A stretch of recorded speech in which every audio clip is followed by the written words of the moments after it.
Good evening, everyone. We will start at 5:30. Thank you for being early.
Good evening, everyone. I just hope you guys are well. Hi, Kashraf. I see you've joined us. I'm just checking if the share is working correctly on Teams side. It seems not to be coming through. Let me just quickly share the presentation. I just want to check and see if it's indeed is coming through. Can you just do a thumbs up, guys? I just hope you guys are well. Hi, Kashraf. I see you've joined us. I just want to quickly check to see thumbs up if you can see what I'm sharing.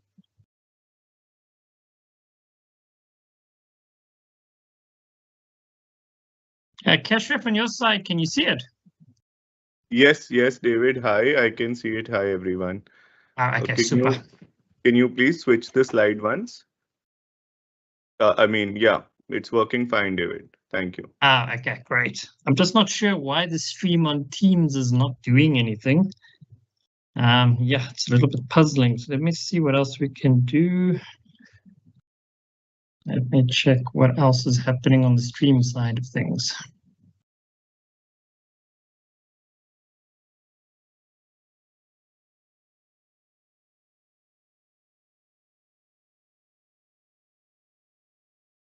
Yeah, it's a bit puzzling because it should come through beautifully. Let me try and log in a different route.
All right, Kashraf, I think hopefully it's sorted now, so I think we can continue. Good evening, everyone. Thank you for joining us for lesson 4.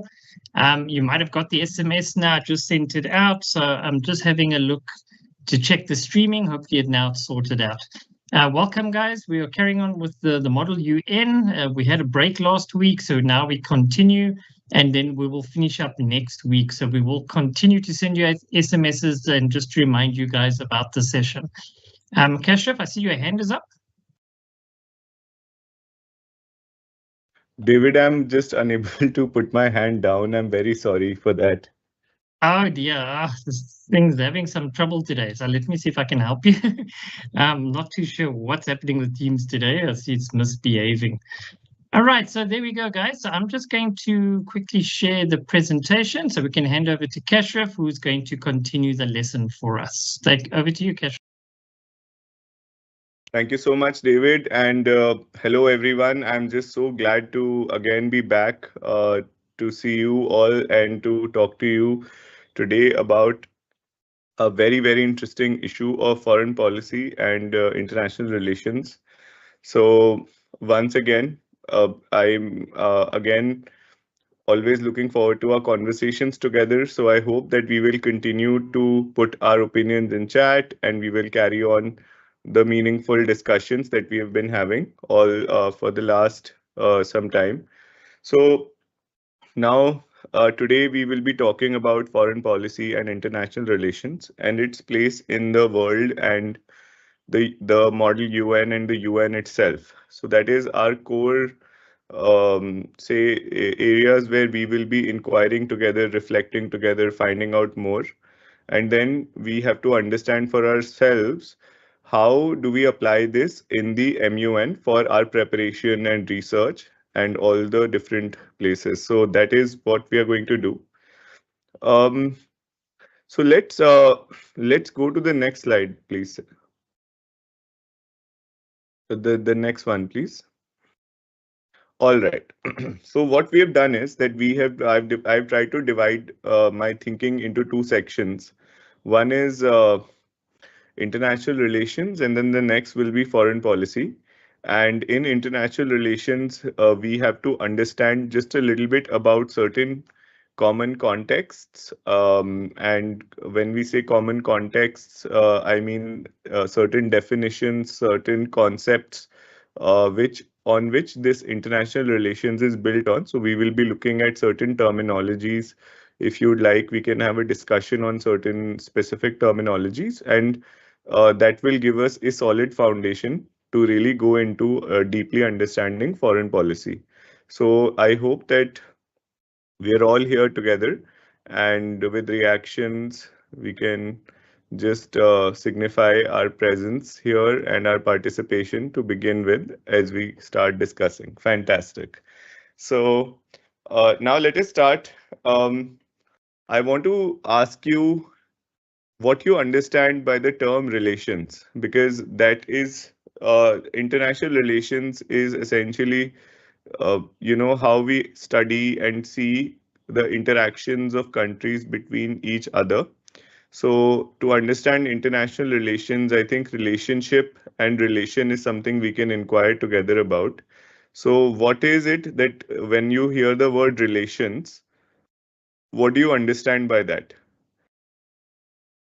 If you can put some words, phrases that come to your mind, and certain anything that you'd like to share. Friendships, wonderful, and connection to others, very nice. Anything else that comes to anyone's mind? So thank you so much. These are excellent ideas. Common ground, comradeship, networking, wonderful. So if I were to ask you, uh, what is your relationship to somebody else? Could you say that your relationship to somebody else may be tied as per a specific identity of yours in that moment?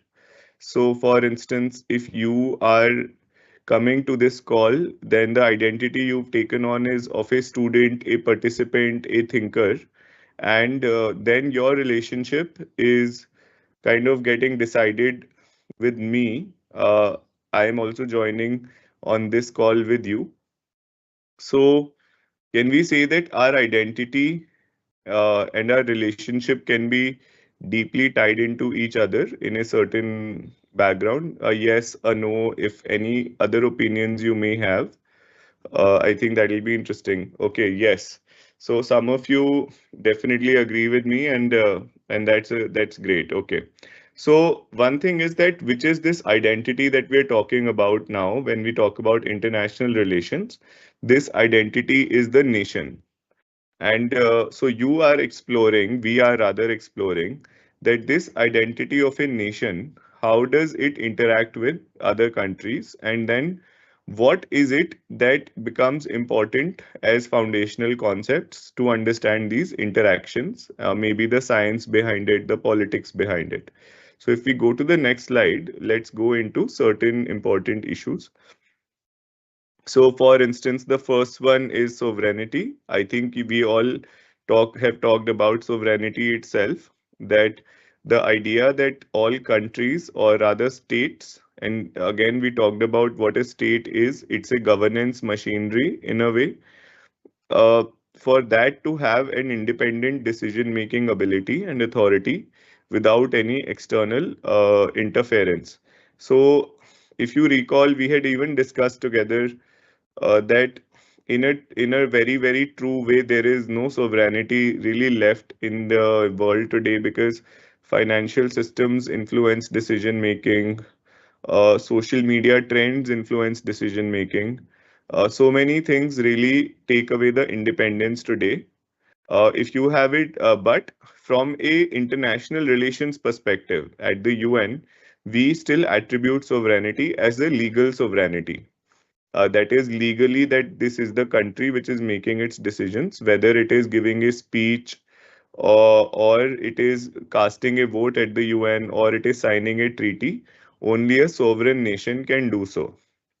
Okay, so and yes, I think this is another very good way to put it. Thank you for sharing that it could also be seen as a legally meaningful togetherness without affecting baseline identity. Yeah, I mean we could also, yes, legally meaningful togetherness is a very good way to frame it. Um, the next concept that we see is nation state. I think again we have talked about nation state, that it is there is a country which could be a geographical classification. There is a nation which can be an identity and cultural and togetherness classic community classification. And then there is the nation state, which then means it's a political entity which is essentially organized and governing us. So that is what nation state means. Then we have diplomacy. I think this is something again we've already gone deeply into, that diplomacy simply means a practice of negotiation and dialogue between countries. So that now I want you to I want to I want you to tell me what is the, as per you, the relationship between two words that I'm writing in the chat. So what is the relationship between power and diplomacy? Do you think that power and diplomacy go together? Do they go opposite ways? Does power mean, what does these two words mean to you when you look at them together? You can put them in the chat as well. Sorry, Kashraf.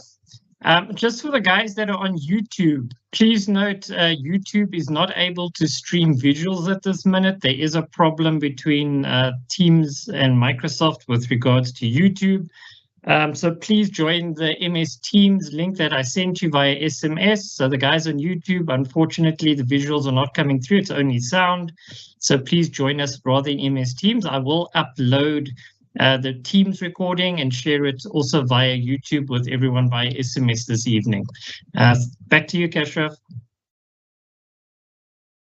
Thank you. Thank you, David. And I hope that you're all able to join our Teams call here. So now we are getting some really interesting responses in our chat. How much power a subject has influences the type diplomacy shown to others. Fantastic. Um, Power is the ability to influence the actions. So can I say that you have to be a weaker country to go towards negotiations and diplomacy? That if you are powerful, then you don't need diplomacy. You can just do what you want to. So this is something that I've just and if you disagree or you agree, what you can do is you can also keep writing why, like what you mean when you say. So yes, they do go together because diplomacy allows a pedestal to negotiate benefits that require power to be used. Okay, that's another very interesting perspective. So please keep bringing in these perspectives. And let me remind you once again that in our Model UN discussions, there is no always a fixed right and wrong answer. These are things that we are always understanding. They can also evolve. So remember that all your opinions are equally valid and welcome, so long as they are deeply thought through. So well done. Now let's go to the next slide, please. Okay, balance of power. Now this is something that you have to understand properly. I'd say that balance of power. So what does and I'm so glad that now we are already discussing power. So what does this word mean to you when you say balance of power? Do you think that a balance of power should be equal, should be unequal? Uh, what is important for a peaceful space, a balance of power? Should it be an equal balance? Should it not be an equal balance? Uh, because this balance of power uh, decides quite a lot of geopolitical moves and policies that a country always entails. So, should be equal balance. Okay. So this is a very interesting, mature view that our friend has given, that power does not necessarily mean that you are a bully. You can still practice diplomacy.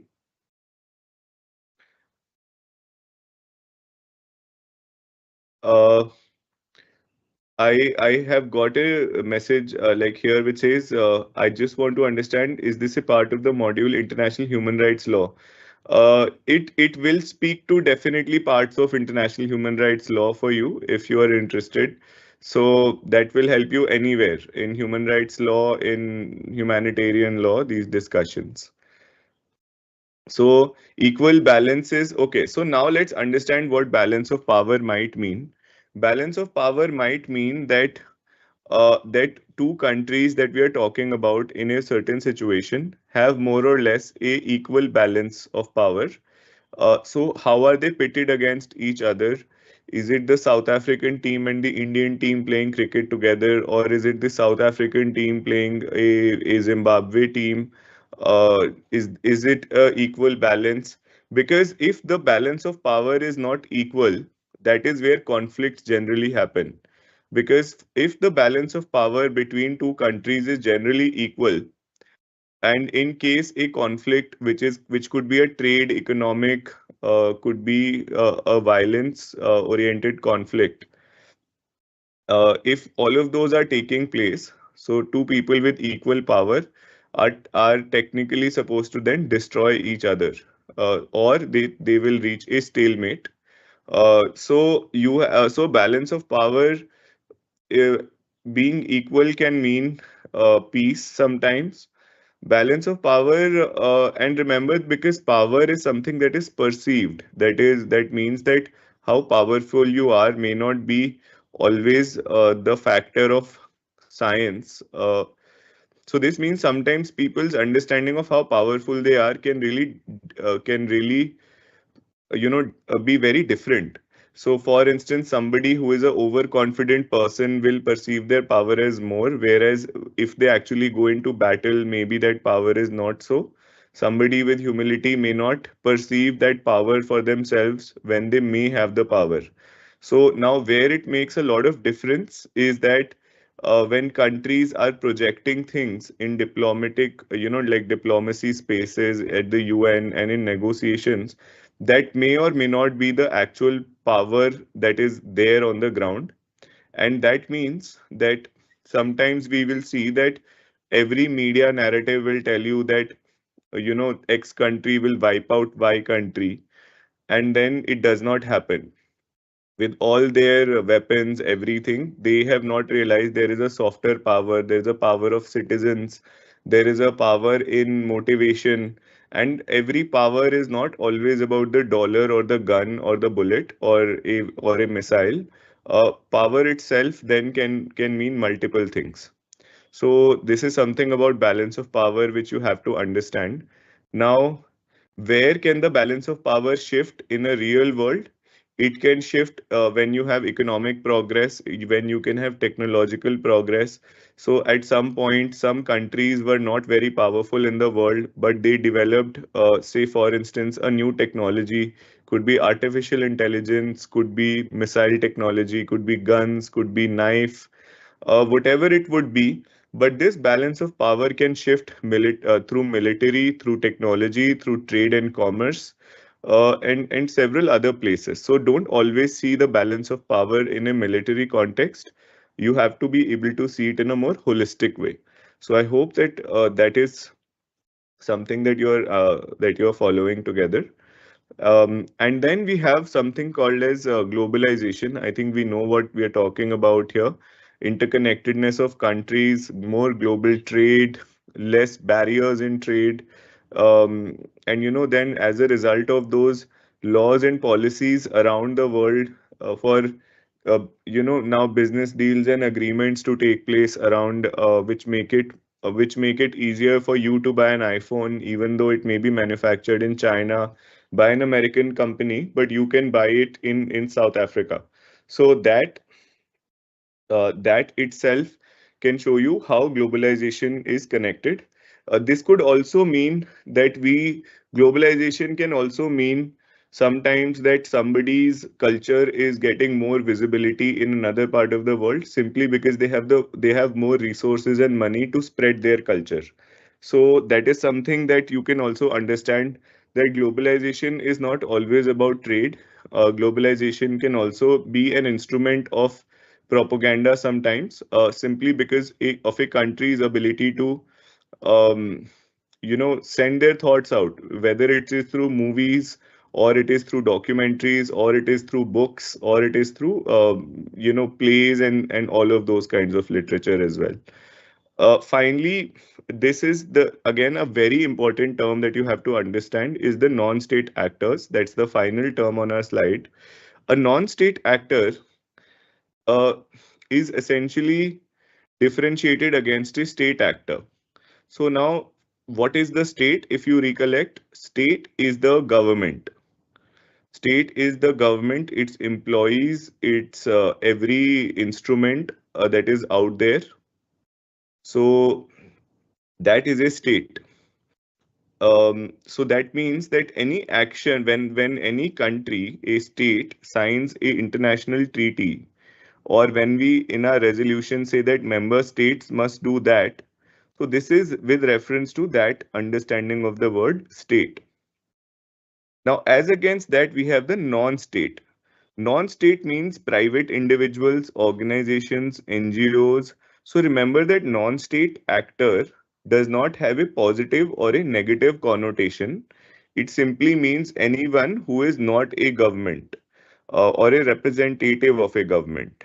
So whether it's a Apple or a Taliban or a IMF or a United Nations, all of them will or big NGO, all of them can be called as non-state actors. So now why is this important? It is important because say that say that South Africa and India have a treaty of peace with each other that is signed between the two countries. That means that probably it was signed by the prime ministers, presidents, heads of states.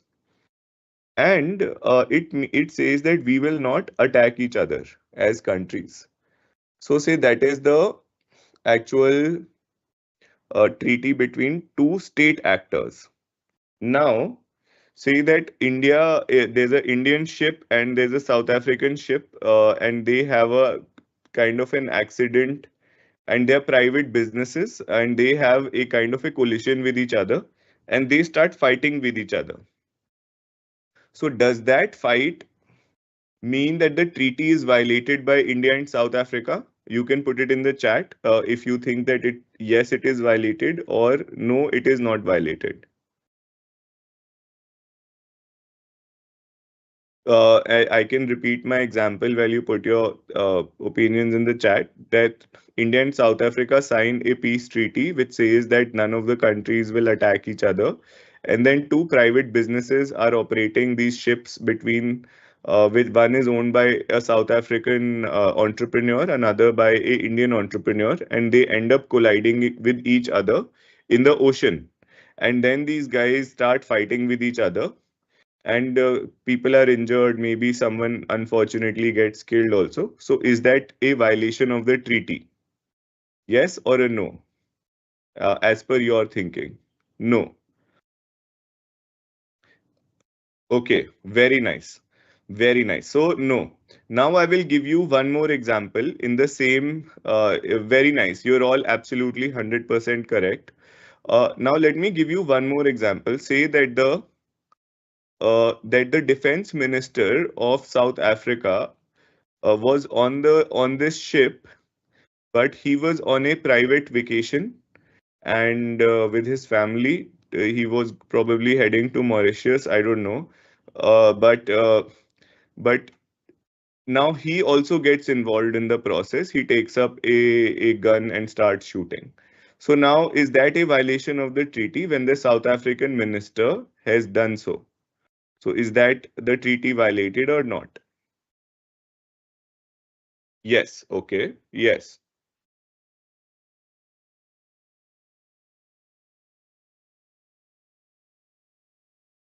Great. So now we have some interesting opinions that have come. That is, yes, it is violated. Some of our colleagues are saying, no, it is not. We have a follow-up question. Did they go there with an intent to fight? Very nice. So I'm very happy that we are all trying to give our opinions very authentically. So here is what I will tell you, that the treaty is still not violated. For a simple reason that the minister is not on a, yes, exactly. So as written by our friend in Maureen on chat, that he was on a personal trip. He was not there in his capacity as a minister. He was not the representative of the state at that point in time. So he is a non-state actor at that point in time. He is not a state actor. And so I hope that you have understood now that non-state and state actors can also be situational. So this means that an Apple is a non-state actor till the time they are authorized by the government and they are operating on behalf of the US government to create a, say, infrastructural project in one part of the world. And some problem happens with that project and they end up creating environmental disruption, so that would be then covered as a state actor. It's an act of the state. So I hope that you have understood that state and non-state actors, while they have their own, say, individual nature of being a state or a non-state actor, in specific circumstances, you have to very clearly see who is a state actor and who is not a state actor. So this is something that I hope you are all clear with. If you have any kind of questions, please, you can put them in the chat. Okay, let's go to the next slide, please. International law we've talked about, and multilateralism also we've already talked about. Multilateralism is this idea of multiple countries, working together rather than two countries trying to work together on one issue. So multilateralism means simply multiple countries trying to do something together, and that is the uh, fundamental of United Nations. And you will hear this word very, very often when you are at the UN, multilateralism. So you have to really look at it. I'd suggest read further into about it. All right. Now the next is human rights. Human rights, I think we all understand as human rights sometimes that these are rights that are given to every human being because they are human. They are not given to animals because those are animal rights. They are not given to birds, those are bird rights. They are not given to robots because those may be robots' rights. It is only given to uh, human beings.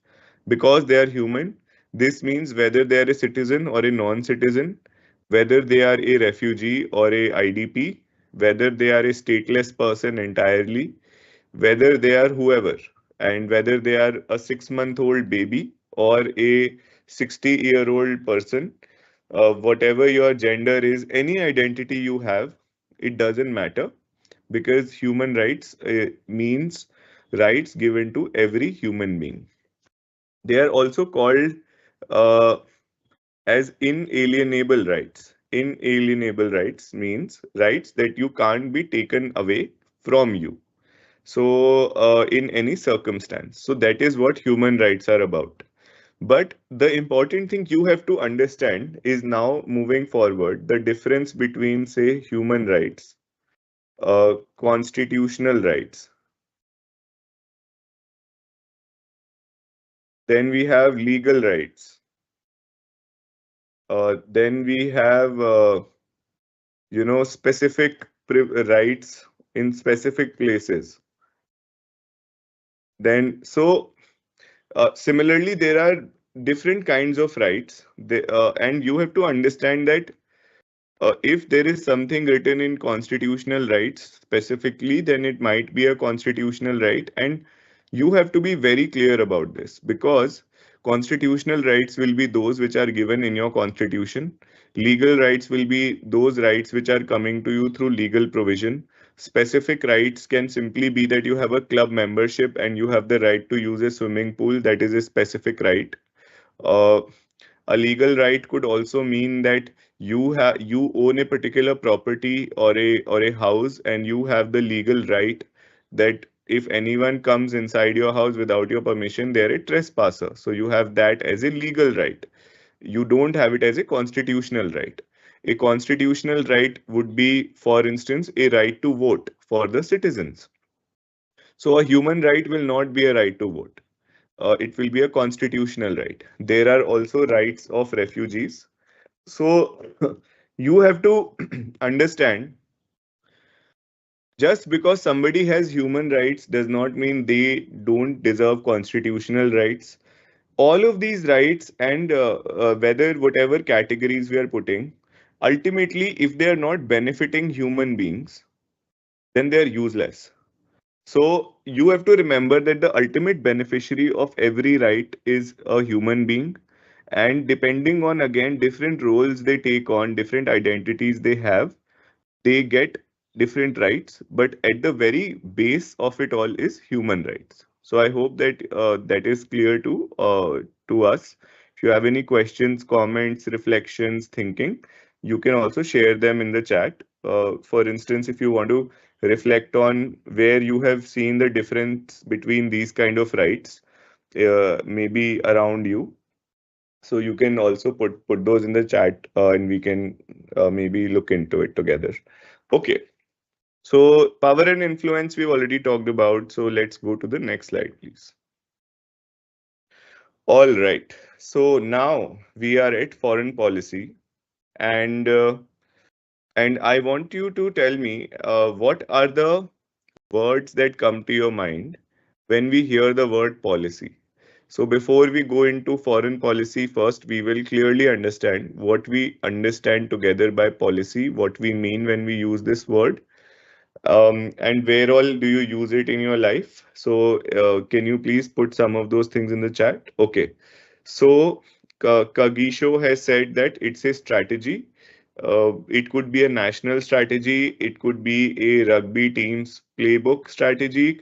Could frameworks and procedures, protocols and rules for engagement, guidelines. Very nice. Rules. Okay.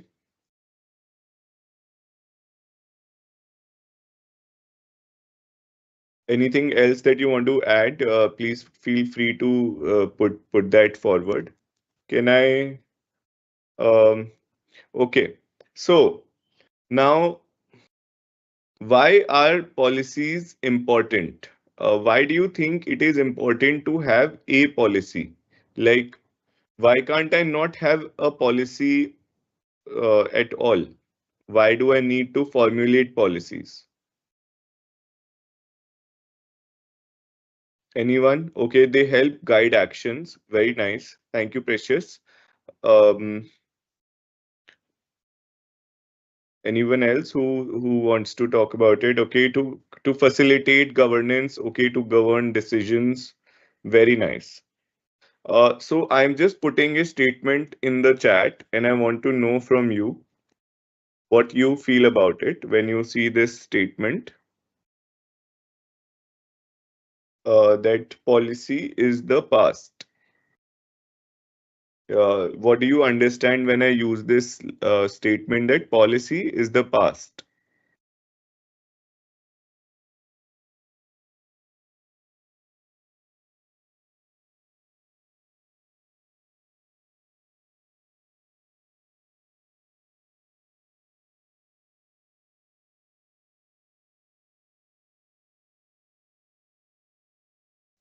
Okay, Precious, thank you. Past actions help guide policies.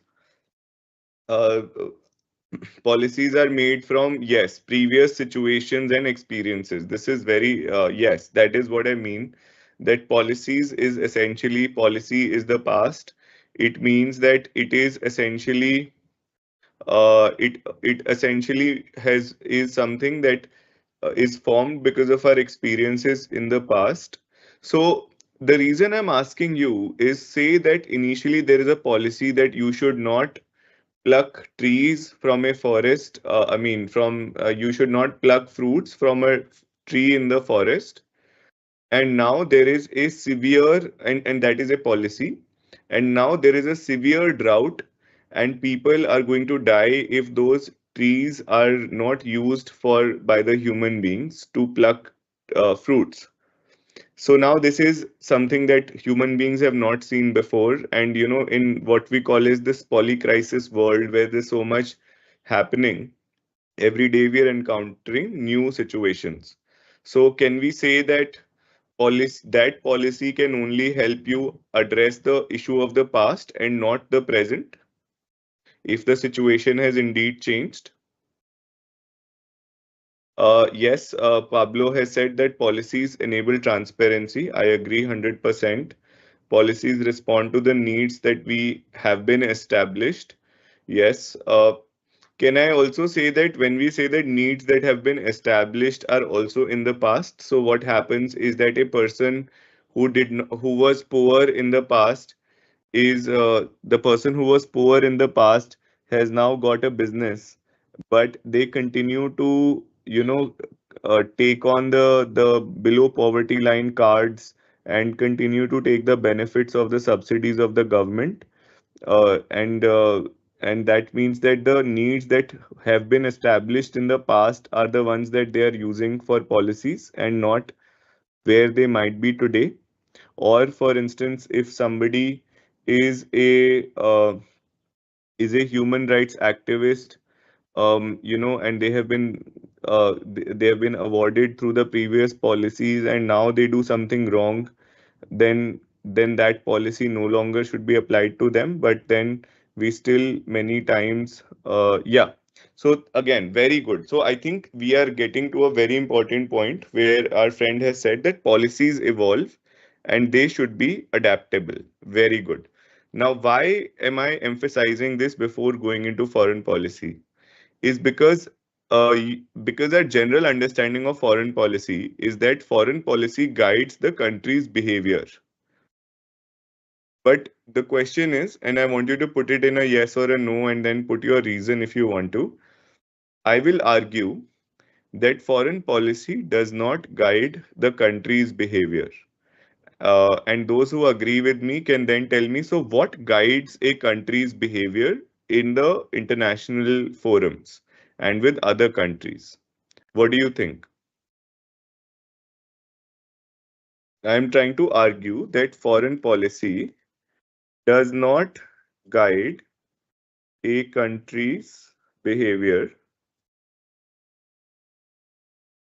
This is what I am trying to argue, and you can tell me if you agree, disagree.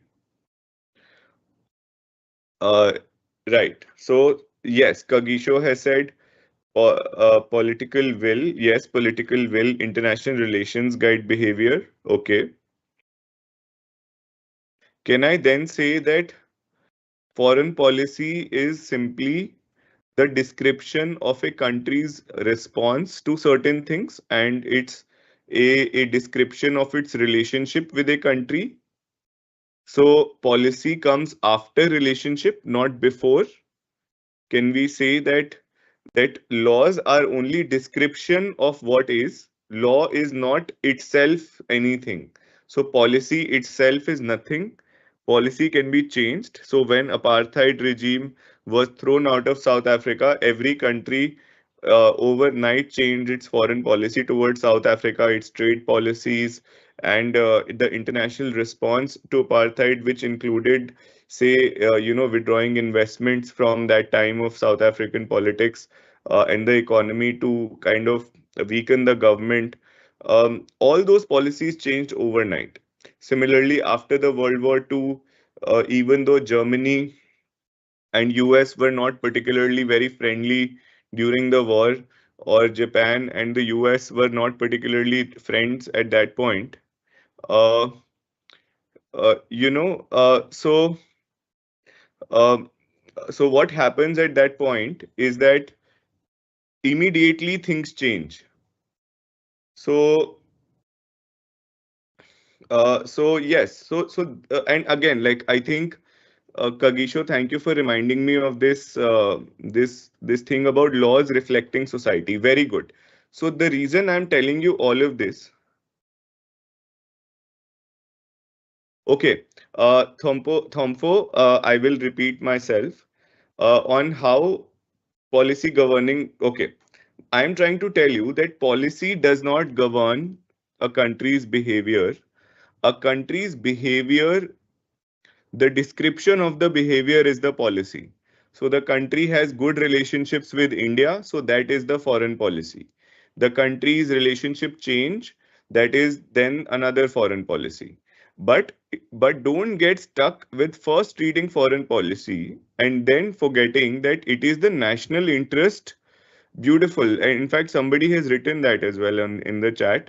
This class is teaching itself essentially. I'm just reading the chat and talking to you. So this is fantastic. So that the policy itself, if it is not in alignment with the national interest, then the policy will change. The law will change. So don't be always stuck that you have read a country's foreign policy. So the country won't do anything else in that situation. If the situation demands, whatever the country's response will be is the foreign policy. It is the trade policy. It becomes the military policy. It becomes the cultural policy.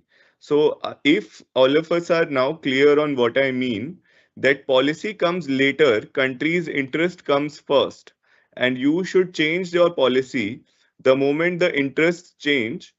I hope that we are all together on this, everyone. If you can give me a thumbs up, then I know that the confusion is no longer there. Okay. And even if it is, I'm happy to you keep putting your ideas in the chat, and I'm again very happy to keep addressing them, even if that requires uh, more clarification. Okay. So so this is about foreign policy. Now, so foreign policy can be differentiated against domestic policy.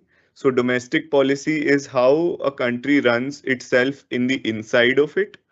And then the foreign policy is the country running everything outside of it. So that is where we are discussing this foreign policy today. The foreign policy has to achieve your national interest. It means that it has to, if it is not in your national interest, then you will change your policy that we have already talked about. Can we go to the next slide, please, now? Right. So now, yes, policy is the past. So does that mean we should not have policies? Right. Yes, guide, I mean influence. Yes. So now, why do we need a foreign policy?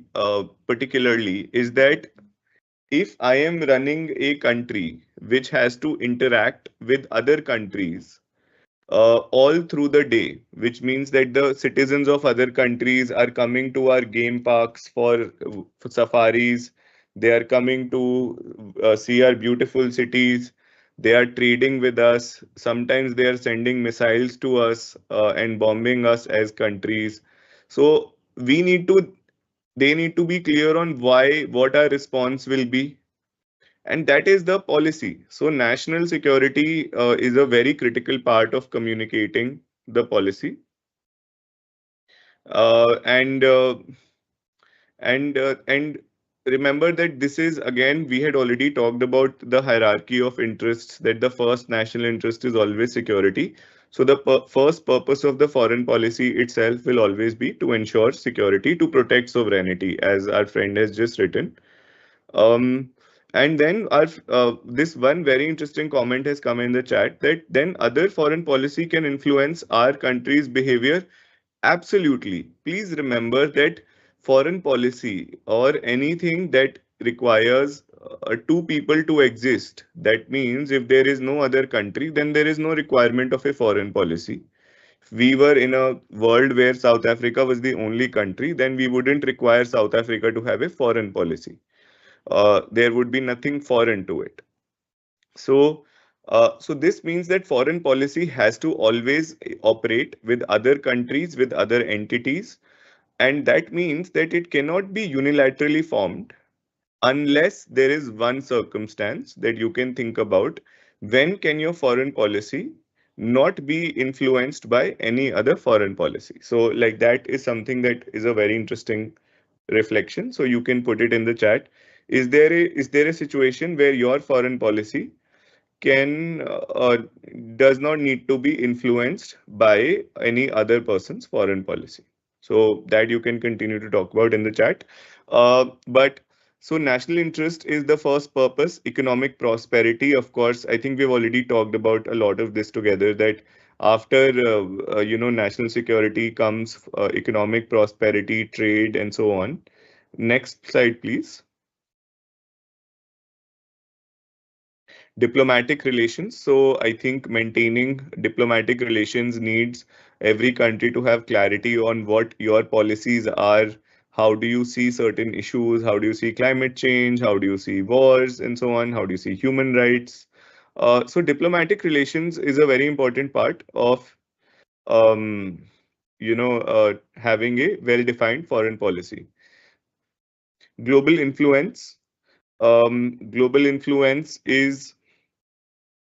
uh, is another important thing that people and states try to do. The softer power, as we call it. So global influence is another important purpose. Now I'm quickly coming to the chat here. Uh, can I say that the only entity that does not get affected as far as its foreign policy is concerned with you is the one that is always the most powerful in the world. So, for instance, if there is a country called Sun and Ocean, these have no concerns about what your foreign policy is. They will continue to operate the way they will.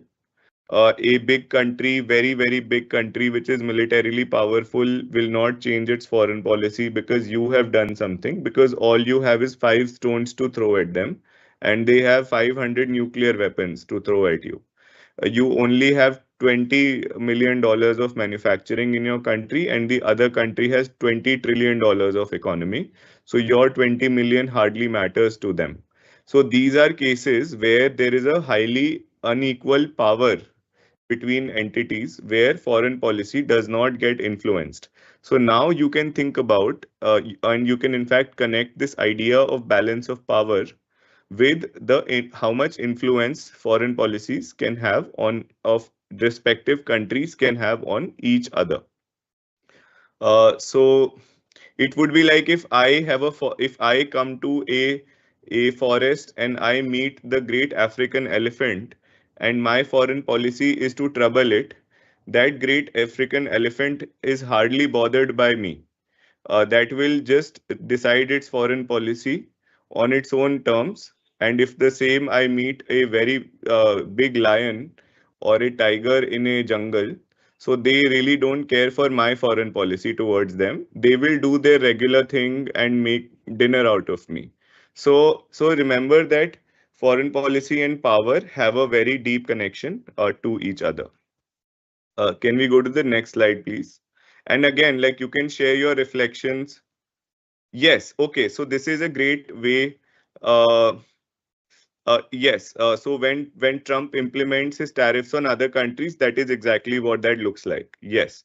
That your foreign policy hardly can do anything for influencing another country's foreign policy in certain contexts like these. Uh, and remember that this, I had already said that because this idea of power is in our own head, the actual impact of the tariffs will only be found out on US economy over a period of time, and that is when we can say that they overestimated their power, and they should have been more mindful. And I think the same discourse is happening with regards to Brexit also, where one country unilaterally decides to walk out of an agreement thinking that they are very powerful, but then once they have gone out of it, we are yet to understand the economic implications. So those, how much really they were powerful or not, is something that you only understand historically eventually. Okay. So I hope that that is clear to everyone. And again, like, when you bring in these real life examples, I think that makes it very relatable for everyone. So please keep doing that. Now let's go to the next slide. Okay, so national security, we have already done these. And here I've tried to take a few contexts from our African continent as well, where we are looking at how one of the like South Africa's involvement in peacekeeping has been a key foreign policy for the South African government because they want stability around them. Economic prosperity, again, you will see how this the discussions on the free trade zone is something that again that is the foreign policy that accomplishes a particular idea of free trade across Africa. Developing diplomatic relations, so this we already understand. Can we please go to the next slide? Again, like BRICS, I think I was reading somewhere, and I'm not sure if that's verified news, but the BRICS GDP has taken over the G7 GDP lately, and the global influence is increasing. Peace and stability, we have seen uh, peace and stability, we have seen that is another critical role. And here you can see how even in humanitarian goals, a country would go ahead and pursue aid programs, rescue missions and so on outside, whereas they may not be getting any tangible benefits from that, but it is also aligned with the values of humanitarian goals of a particular country. Now, one thing that you have to also think about whenever you look at, pure GDP numbers, because I'd introduce this right now, is does the GDP number show you the power or not, like of a country? Uh, right? So, does a GDP indicator accurately tell you how powerful they are as a country or not? So, that is something that you can think about and put in the chat. Next slide, please. Next one. Okay. Now, what are the different aspects of foreign policy? Um, So one is the defense and security policy. So this means that there are countries who have, I mean, all countries have a proper security policy. This means that they know how to look at external threat, how to respond to it, how much force to use, when to use the force, when not to use the force, when to contact other countries, and then they will have friendships with those countries. We also call them alliances. And one example is NATO. Another was Warsaw Pact long time ago. Um, and then you've seen alliances in world wars. In most wars, you will see alliances. So these all things pertain to the security and defense policy. Now, here I want you to also Google a little bit about the what we call as the military doctrines of certain countries. Uh, so, for instance, that Israel is what Israel uses a foreign policy in military called a preemptory, preemptory kind of strikes doctrine, which where they say that rather than responding to the war, we will preempt any threat and we will start the violence ourselves. Another country like India has something called as a non-aggression policy, where they will say that we will never be the first one to initiate a war, but we will defend ourselves. Some places you have an alliance like NATO, where they will say that attack on one person can be attack is considered an attack on all countries. So there are some people's policies where they say that they will not import any arms and they will rather develop the arms in their own country. Some countries' policy could be that we will avoid war in every situation and we will then not militarize and do a lot of those kind of things. So so that is that.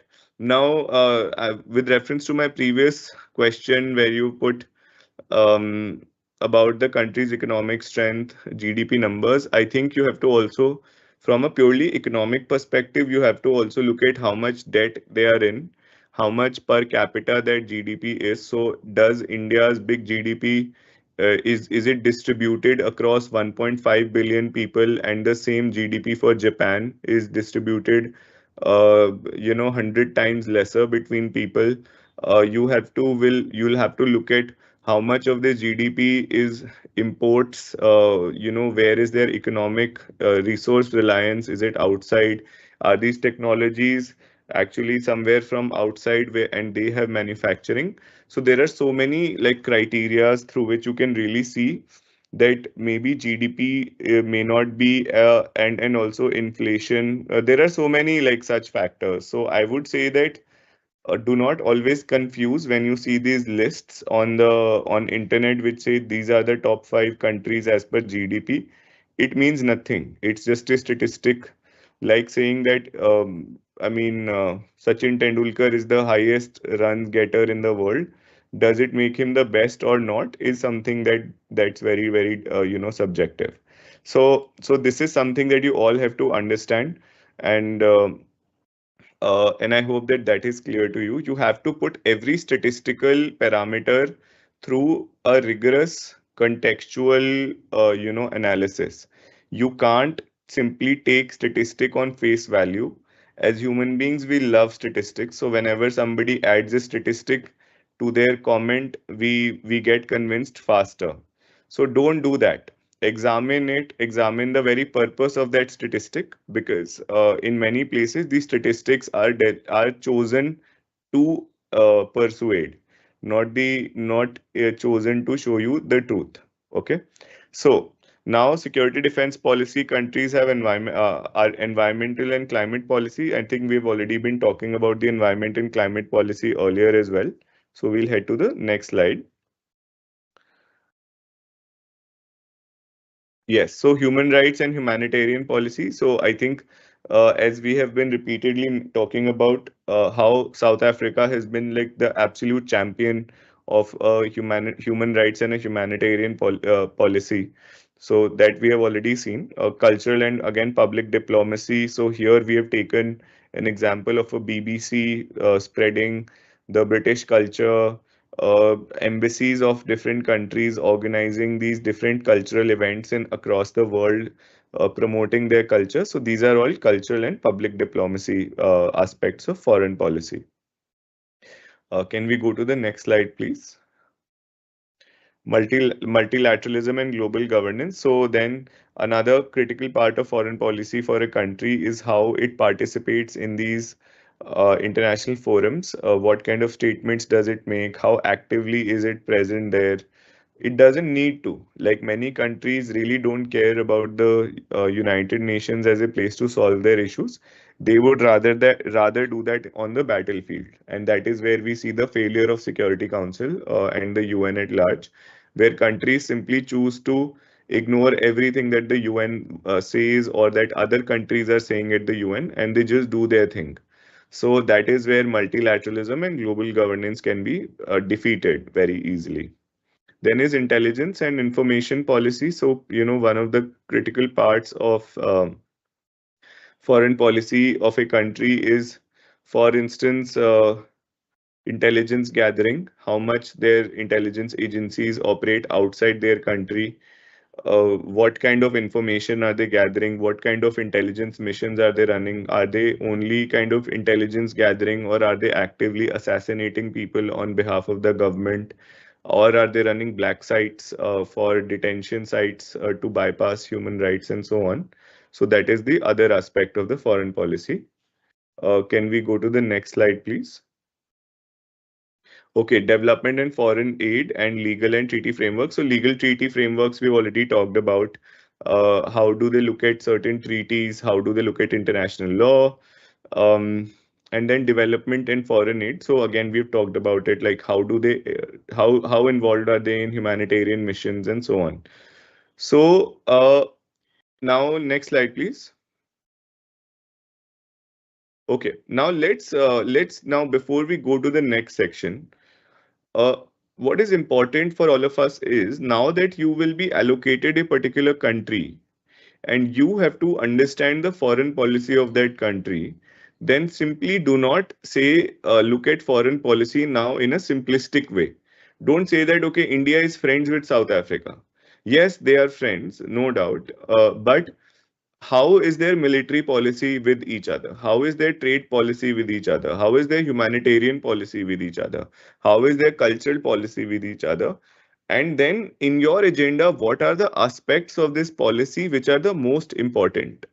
If you are able to develop that clarity together, then you don't have to do 100 different types of research, don't have to collect all the irrelevant lots of information which may not have any bearing here.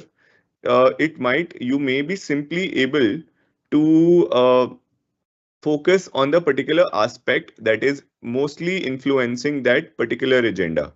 So if I were to ask you that for our agenda, which is artificial intelligence and climate change, what are the aspects of foreign policy that you should first research on priority? If you can put it in the chat, please.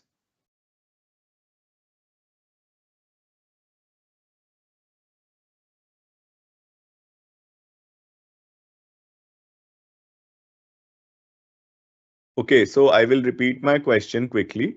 That if you have to research for the Model UN where artificial intelligence and climate change is being done, and you are representing India or Pakistan or South Africa or Lesotho or Zimbabwe or Burkina Faso, uh, so what are the aspects of the foreign policy that first you would like to research about for your own country?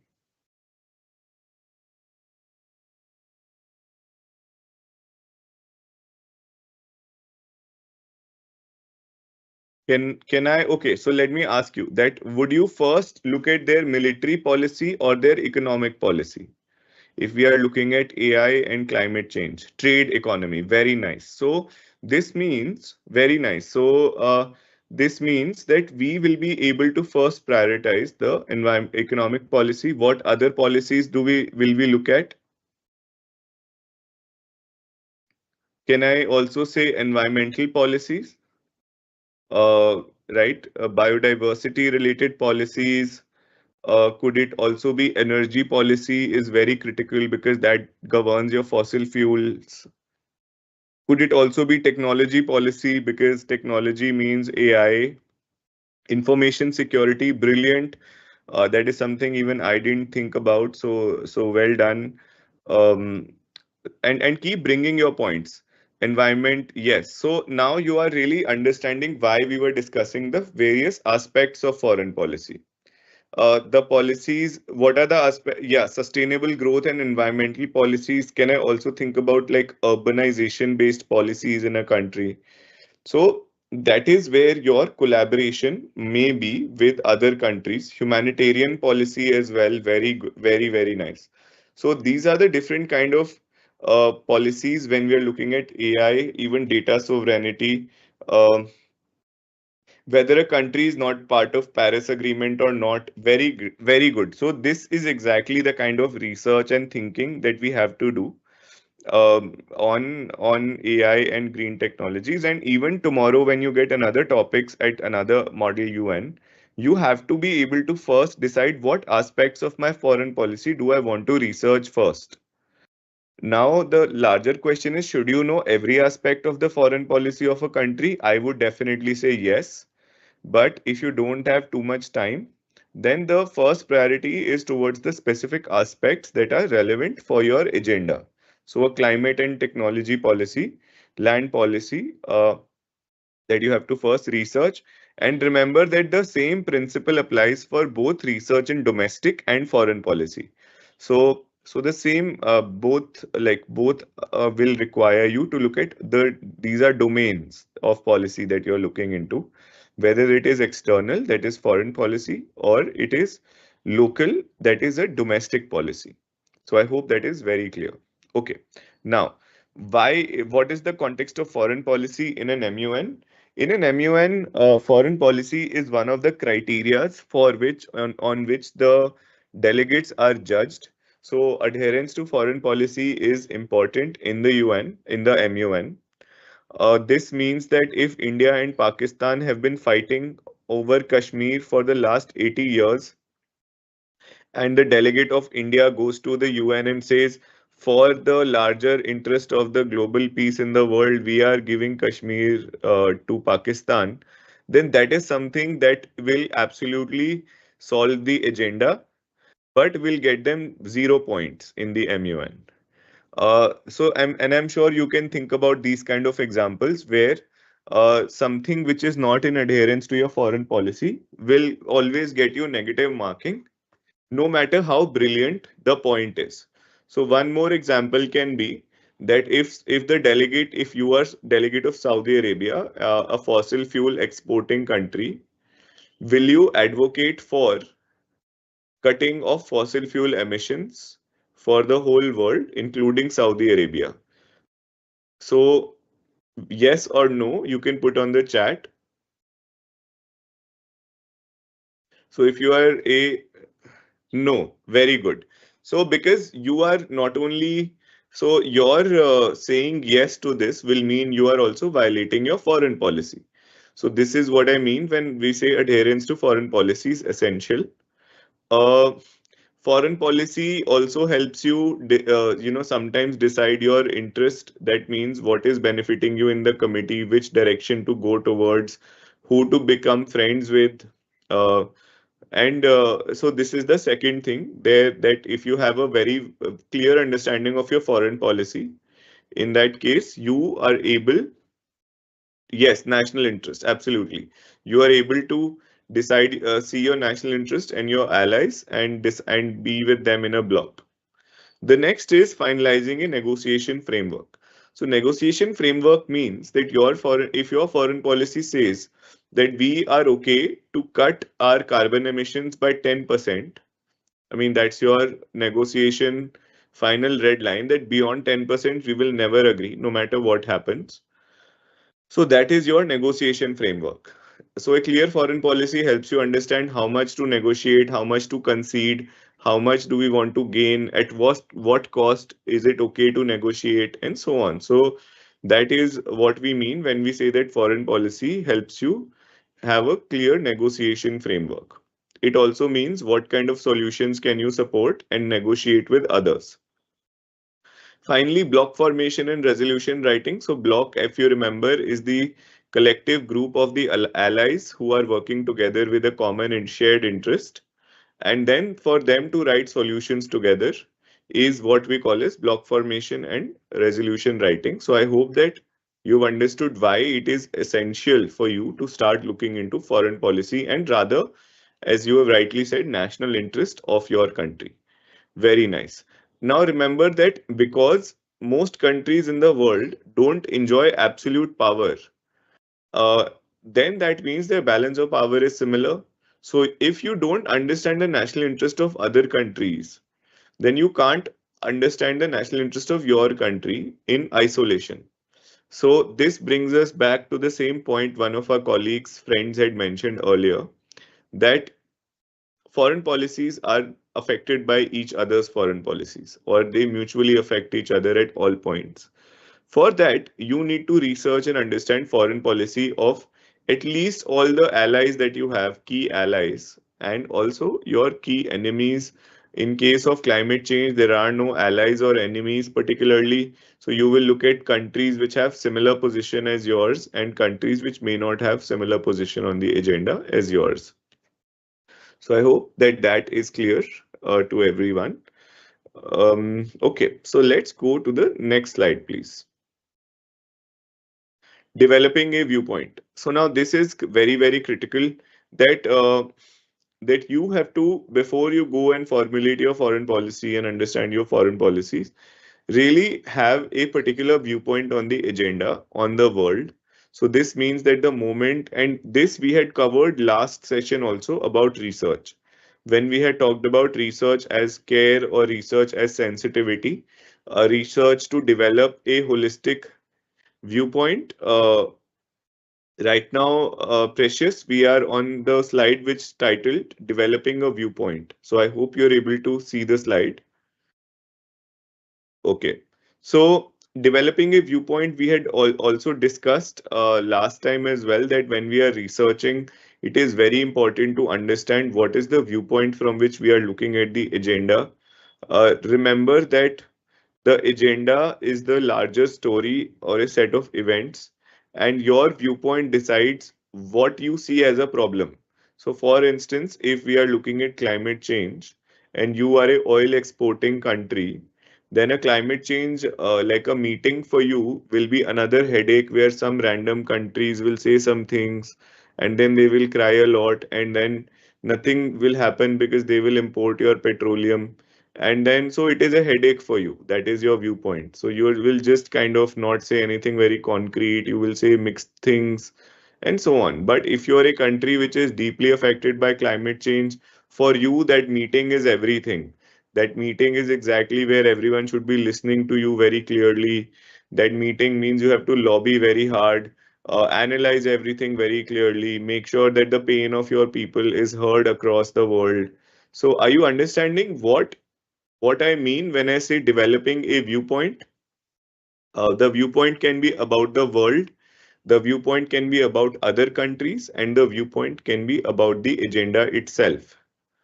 Now, like the small island states, absolutely, or states with big coastlines as well, which will get really badly affected with all of this. And remember that it is not just about rising water levels, it is also about increasing desertification around the world. So, if you are a big country with a lot of people to feed, and because of climate change, land is getting desertified, that means its productivity to give you crops and fruits and vegetables is decreasing. So this also means that you will have a hunger-based problem because of climate change. So that can also, and scarce water resources. We have seen in Kenya, the because of the changing water access, tribes which are dependent on their cattle and getting them to graze, they are having unneeded conflicts because of that same issue between them. So their climate change has caused actual violence in the country, and it also then that violence brings with itself so many other social issues. And that is not just the story of Kenya. I mean, it is a story of climate change around the world where you can see displacement happening, and because of displacement and people trying to preserve themselves, more and more conflicts happening. So you have to have a clear viewpoint, and that viewpoint will mean then you know what to support, what not to support, what foreign policy works for you and what doesn't. So remember that developing a viewpoint is a understanding based issue, not so much of a knowledge based issue. So once you have done all the research, you have to then sit down, reflect, and really think what is your viewpoint to this issue. Okay. And depending on countries, remember that you are only doing this MUN as a simulation. So many times you may have countries whose viewpoint you don't agree with, whose values you don't want to embrace at all. But remember that this is also an exercise of understanding those viewpoints and then debating them, because now we understand them fully. So do not reject viewpoints of countries is only my request as far as the MUN framework is concerned. Once the MUN framework is concerned, you already have your own value system and your own personal viewpoint towards things. You can always come back to them. So this is just my advice to you when it comes to certain moral conflicts regarding, taking certain positions on human rights and climate change when you are representing that country. So for that particular time period of the MUN, you will have to operate from this particular viewpoint of the country and not your personal value system. Your personal value system will continue to tell you that this is a wrong viewpoint outside of the MUN in real world where this viewpoint really matters. So I hope that you are able to see that. And this will also be enable you to be more open to different countries with diverse views. So it's a good exercise for all of us to have. Okay, so let's move to the next point, please. Next slide, please. Now, how do we develop the viewpoint and we research is all that we have looked at here. And this is something that we had done in our research discussion also the last time, but I think now you can understand research from a foreign policy perspective, like how foreign policy perspective and developing a viewpoint, what are the things you can read through. So whether it's the basic information, geographical to cultural, all kind of factors, alliances, what kind of current trade deals they have, any historical situations, strategic interests of a country. So these are things that will help you understand what is your country's viewpoint on the agenda and at the UN. Next slide, please. Developing now this also means that while you're developing your viewpoint, your country's governance frameworks are very important. So understanding why your country was formed, what were the founding principles of your country, what are the belief systems, they are all shaping your viewpoint towards everything. So now remember that there is a viewpoint of a country and a culture, but then governments are changing which have different political ideologies. So this means that while an overarching South African view on things will be similar, hopefully, uh,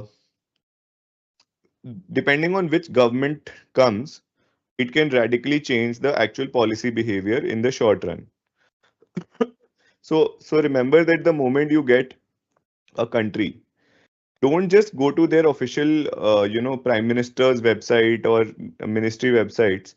The ruling party's manifesto is a very interesting document to see. I mean, whichever political party is in majority in that country, whose representative you are, going to their political party's website and trying to see what do they really want can be an interesting experience. So if I am from India and I know that right now ANC is the party in power, I will not only look at the websites of the South African government, I would also like to see uh, why ANC was founded. What did it mean to ANC founders when uh, when they were trying to do this? How has it evolved today? Right? So Mr. Dubey, the founder of ANC, right, like what was he really thinking versus the today's leaders, what are they thinking, what is their priorities? So all of this becomes important to understand. Then where is this government? Is it a government with different allies? Does it enjoy a full majority in the house so they can do whatever they want? Are they more compromising because of the domestic factors? So all of that you have to really understand. So I hope that you are clear about how to develop a viewpoint now from a country's perspective before you go into defining its foreign policy. Okay, next slide, please. Now, where can you understand this from is sources. Now, I want to discuss with you what we call as valid sources. This is a very, very important part for you. So valid sources versus invalid sources. When we say valid sources of research, these are sources of research which are defined in the MUN protocol as the official sources that you can use to submit things in the main MUN. Now, what this means is if you want to tell us that South Africa is a party to Paris Agreement, then you cannot show me a Wikipedia page and say that, sir, this is the Wikipedia page and it says so. You have to show me the official government's website or the treaty's international page, which says list of signatories of South Africa or a South African government. There's a news article, media article, which says South Africa has just become a party to the Paris Agreement. So do you understand that valid sources cannot, I mean, it also valid source cannot be that somebody messaged you on Instagram that South Africa has just joined the Paris Agreement, or you can't say that the source of this information is my dream because I really dreamt of it yesterday. So that is the source of my information, or the fact that my friend and I were talking and he or she told me that that is the case. You can't make up facts. So that is why valid sources are very clearly defined. Okay. Now the underlying principle of the valid sources is the following that I'm telling you. One is UN website and international forums. Now what I've written in the slide in the sources, and if you want to take a screenshot, you can. You all this is also available on our MOOC platform, as David would tell you later on. but all these are already available. So the first premise is UN websites, second is government websites, third is multilateral other forums, and then the fourth is media agencies. Now these media agencies can be in most MUNs. Reuters is what is the media reports that are allowed besides the UN news. But any state UN now any state led media agency. So for instance, for the government of India, we have something here called as, I'll just put it down. It's very irrelevant, but I'm just putting it still. Doordarshan, this is the name of the official Indian state media. And this is now this is a state actor under the Ministry of Information and Broadcasting in India. So this means that if you are representing India and you get an information from this Ministry of Information and Broadcasting or Doordarshan or Reuters, you can use that report, but you can't use this Doordarshan report about a fact in South Africa. For that, you have to first see which is the official South African media agency, and then you have to go towards that. So I hope that you've understood the valid sources. Now, say that you find a NGO report which says something about a human rights violation allegedly that has taken place in a certain context. Can you quote that report in the UN? Yes or no?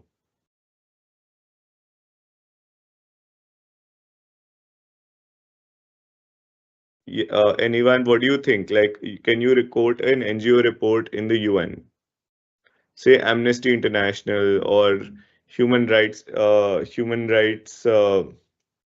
do you say, a Human Rights Watch or climate change, some big foundation. Yes.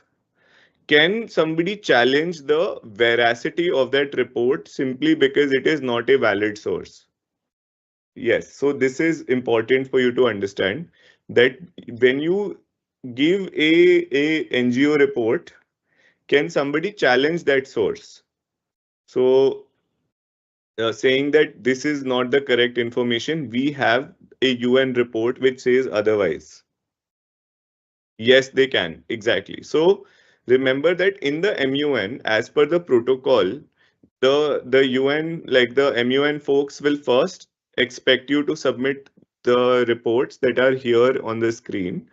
And if there is anything conflicting with that, they will have to go with the official reports. That is what valid sources are for. But do you think that all these agencies, whatever reports we have put in, will always give us accurate information? Not really. Because those can be governed by, again, what to publish, what not to publish, who can publish, who cannot publish. These are all very controlled, verified channels. So can you quote a Amnesty International report to influence opinions? Absolutely.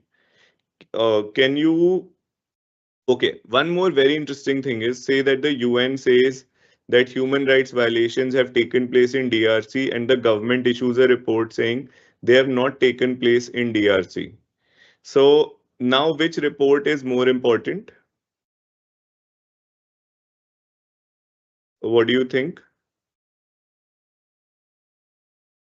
DRC's report. Kagisho, it will depend on where your national interest is. If you are benefiting from the DRC report, you will go with DRC report. If you are benefiting from the UN report, you will go with UN report. If you are benefiting from not recognizing any of these reports, then you will go there as well. So remember that even choosing the source and the validity of source, you will decide what benefits you. And one of the key examples of that we see is probably the American president's Twitter page, where whatever source he likes, he just retweets that. He doesn't need to really see whether it's a valid source, it's a conspiracy theory, it's a meme page from somewhere, it's just a sarcastic remark somebody has made. Wherever we have noticed that sometimes political leaders often use misinformation which will not be in these valid sources, or they will commission a study in the valid sources and politicize that information itself. So this is about the valid sources. I think, David, we probably have come to an end of this presentation. No, okay. Yeah. So we will now just stop this presentation. And I want to talk to you about now how are we applying the foreign policy in a real sense. So you have already understood that foreign policy you can use to decide who your allies are and so on. But how do you communicate and use it in the speech? That is the last quick 2 minute, 3 minute discussion I'm having with you for this call today. Then we will be closing then I'll hand over to David. So once you know your foreign policy, you don't always have to keep announcing it to people. Right. So remember that foreign policy does not need to be explicitly quoted always. Foreign policy is something you understand and you decide as per your interest. So that is one place. However, if you are, communicating about the long-standing relationships between India and South Africa in your speech, so then you will say that India and South Africa share a 30-year-long diplomatic relationship, which expands over trade, economy, culture, medicine, people, and so on. So you are essentially then using your foreign policy to declare somebody as your ally. You are saying that in line with the cultural values of our country, we will always stand in solidarity with the Palestinian people. So so your foreign policy will guide your amount of cooperation, the amount of uh, rebuttals you are doing to a particular country. So if you're friendly with a particular country, you don't keep asking them critical questions all the time. Some places strategic silence is very important as well. Or if your friendly country has done something wrong, then sometimes saying that it could have been done better rather than saying you are wrong is also a way of supporting them by just mellowing down the impact for people in their speeches. So absolutely, to the question that would your policy guide the tone of your speech and conclusions? Yes, it will also govern how sweet you are to another country. And remember, sweet does not mean talking nicely to everyone. That you have to do anyway because you are in diplomatic protocol. It is about how much concessions to give somebody or not. It is about how harshly to criticize a country or not. So this is all about foreign policy and international relations. Remember that some of these are really implicit in your actions. So foreign policy is understood through your actions. Some places you may need to quote it by saying that we have a NATO charter or NATO agreement with each other. Some places you will say that we have signed Paris Agreement, so that governs our environmental policy. So you have to be really intelligent about where it's needed and where it's not needed. And whatever ultimately you do in furtherance of your national interest is the real foreign policy. So don't be bound by it if it is against your national interest. So this is where I will conclude my piece. And thank you so much, everyone. Once again, so much to learn, reflect together with all of you. And thank you for sharing all your opinions. I'll just hand over to David now.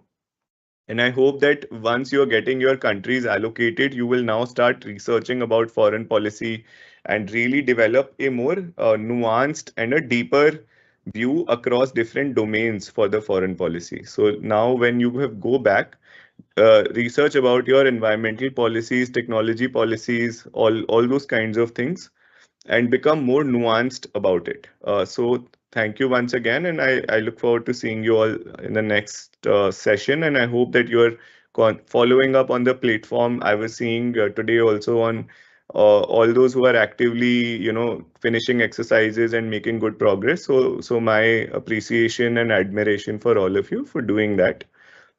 David, over to you. And thank you once again, David, for running the call despite all the technological challenges life has thrown at us today. Over to you, friend. All right, thanks, Kashyap. Much appreciated. And there we go, students. I have posted the MOOC course in the chat. Just remember, it's free. You just log in with your student details and you can actually go through all the materials that we've been covering, so you haven't missed anything. For the guys on YouTube, I will share this recording and upload it this evening already. Hopefully the hotel internet can hang on.